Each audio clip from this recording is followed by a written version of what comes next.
నమస్తే 99 టీవీకి స్వాగతం. నేను రవిశంకర్ విళ్ళ. ఢిల్లీ ఎర్రకోట వద్ద ఒక్క క్షణం పేలుడు శబ్దం దేశం శ్వాస ఆపుకుంది.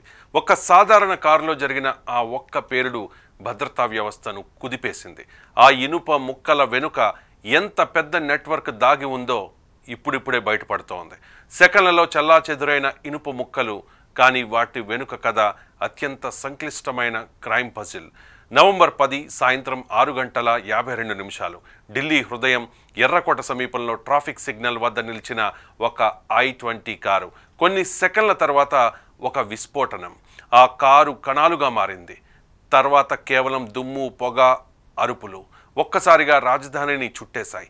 8 మంది ప్రాణాలు క్షణాల్లో గాల్లో కలిసిపోయాయి. 24 మంది గాయాలతో కుప్పకూలిపోయారు. 10 వాహనాలు తుక్కైపోయాయి.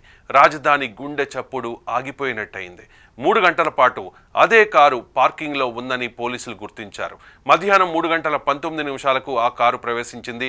సాయంత్రం 6:48 బయటకొచ్చింది. కేవలం 4 నిమిషాల తర్వాత పేలుడు సంభవించింది. I-20 కారు HR26CE 7674 రిజిస్ట్రేషన్ నెంబర్తో ఉందని అధికారులు ధృవీకరించారు. ఈ నెంబర్ ఒక పేరు చెప్తోంది, మహమ్మద్ సల్మాన్.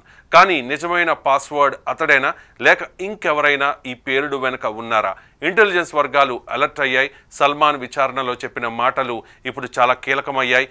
కారు తారిక్ అనే పుల్వామా వ్యక్తికి అమ్మానన్న సల్మాన్, కానీ ఆ పేలుడుకు సంబంధం ఉన్నవాడు వైద్యుడైన మహమ్మద్ ఉమర్కి ఫరీదాబాద్ మాడ్జూల్తో సంబంధాలున్నాయని చెబుతూ ఉన్నారు అధికారులు.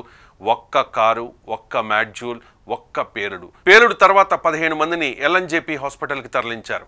3 పరిస్థితి విషమంగా ఉంది. ఆసుపత్రి కారిడార్లలో కన్నీళ్లు, మౌనం, భయం కలిసి ఒక భయానక వాతావరణం ఏర్పడింది. భయంతో నోరు మెదపలేకపోతోన్న రాజధాని నగరం నిశ్శబ్దంగా ఉంది. పేలుడు కేవలం కారులో కాదు, మన భద్రతా భావంలో జరిగింది అంటూ ఉన్నారు ప్రజలు. ఎర్రకోట పరిసర ప్రాంతం ఇప్పుడు లాక్డౌన్లో ఉంది. మెట్రో రైళ్లు నిలిపేశారు. ఎయిర్పోర్ట్ నుంచి పర్యాటక ప్రదేశాల వరకు హై అలర్ట్ ఉంది. ప్రతి మూలన గన్తో పోలీసులు.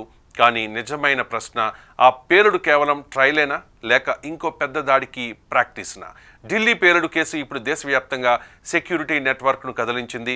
ఒక I-20 కారు నుంచి మొదలైన ఈ కథ ఇప్పుడు అంతర్జాతీయ లింకులకు దారితీస్తోంది. ఢిల్లీ పేలుడు ఘటనలో ఒక్క కారు మాత్రమే కాదు, ఒక నొటోరియస్ నెట్వర్క్ పనిచేసినట్లు కనిపిస్తోంది. దాని వెనుక ఉన్న మాస్టర్ మైండ్ ఎవరు? ఫరీదాబాద్ మాడ్జూలా, పుల్వామా కనెక్షనా? వీటన్నిటికీ సమాధానం రాబోయే గంటల్లో వెలుగులోకి రాబోతోంది.